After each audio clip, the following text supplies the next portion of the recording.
Believe it or not, we are still tracking power outages in Snohomish County tonight. This is a new photo from Snohomish PUD of some of the damage caused by Friday's heavy winds and rain. 5,000 customers are still waiting for crews to restore their power. Let's get to meteorologist Adam Claiborne now. Adam, it's a long time to be without electricity, especially with these cold temps. It is, Steve.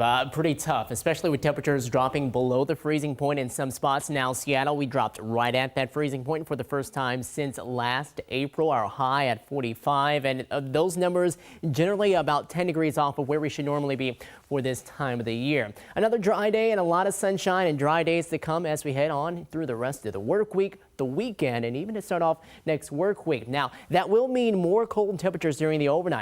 This morning dipped all the way down to 21. That was our daily record low in Olympia. Same for Shelton as we beat the old record of 23. 29 in Bellingham, 29 in Everett, and then also 21 as you get over towards the north and east of there of Everett and Arlington as we dip down to 21 degrees. This tomorrow morning, probably not going to be quite as chilly with a few more of those clouds beginning to move on in and a few patchy areas of fog as well. Another beautiful look at the sunset that's getting ready to take place there in Bellingham. The skies completely clear, but as long as we have these clear skies, expect temperatures to drop quickly here as we go over the next few hours. Another pretty nice shot also as we look live here at Granite Falls. You can see the snow on top of the mountains there and off into the distance from Mount Pilchuck. Grass beginning to green up a little bit with some of the recent rain. Everett looking at Payne Field. We do have some of those clouds in place, and those for the most part are going to stay away here over the next hour or two, but we do expect to see some of those thicken here as we go into the night.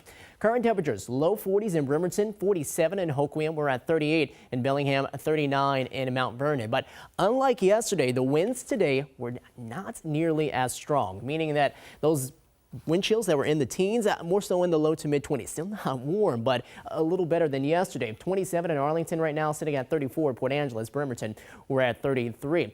There are the skies. You can see some of the clouds off into the distance. Here we are in Seattle, where we're sitting at 42 degrees with that southwest wind at 7 miles per hour. We expect that the clouds are going to stay mainly off of the coast here with our system that's going to be approaching, but it looks like this system in particular here out into the Gulf of Alaska is going to skirt by, and then eventually we'll see an area of low pressure dip down to the south of us, increasing some of the cloud coverage for the latter part of the work week for Thursday and for Friday, but it looks like the rain will stay away. And then we'll still have high pressure. That's the main dominant feature here across the region, which will continue to supply us with that northerly flow out of Canada and keep things pretty chilly.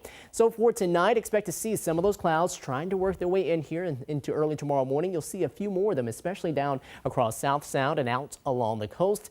We're not expecting those to stay as thick as we go into the afternoon. Some partial breaks in the clouds there. We'll see more of the clouds again out along the coast, and then you can see a band of rain approaching, but a lot of this is going to go farther north into British Columbia, and then you'll start to eventually see this sink southward down into parts of more of Oregon. Now, what we could see is, especially across South Sound heading into Friday, maybe a few spotty sprinkles. That will be the extent of any rainfall that we see, but once this gets on out of here, we clear out again heading on into Saturday and Sunday. Overnight lows dropping into the mid-30s in Bremerton, low 30s in Olympia, 33 in Bellingham, so not nearly as many 20s, maybe not seeing any 20s at all with some of those extra clouds. And then tomorrow's highs will be back more around those mid-40s. Here's your 7-day forecast. 46 tomorrow, 47 for Veterans Day. Spotty sprinkles again across parts of South Sound, and then sunshine comes back around over into the weekend and sticks with us to start off next work week with highs bouncing back in the low 50s.